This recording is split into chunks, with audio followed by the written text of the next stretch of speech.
Hello everybody, welcome back. Today as well we have got you another video. In this video I'll show you how you can fix your account has been disabled in the App Store and iTunes problem. But before that, please do make sure to like our video, subscribe our channel, and yes, without any further delay, let's get started. So for that, first of all, go ahead, open up your settings. Now I'm gonna let you know some of the ways that you can solve it.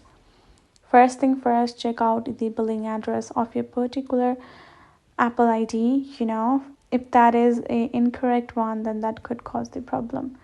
Go ahead, go to your Apple ID and simply go ahead, go to the section of go to payments and shipping from over here, and make sure you check out your billing address and your billing name. And once you have added all of the correct information, you're going to be going back, right? And if that also doesn't help, you're going to be go ahead and tap on this option of add payment method and add a new payment method, and make sure that the payment method is eligible. Once you have confirmed that, that should also help you out for you to start paying. Next up is simply going ahead and going to this section of sign in and security and changing the password of your Apple ID. You can tap on change password, and add a new password and sign in. That should also refresh your ID and help you out. Now other thing would be simply going ahead and tapping on sign out. Once you have signed out of your device and then back sign in, you should be able to reconnect everything to your app itself, and you should not have that problem again.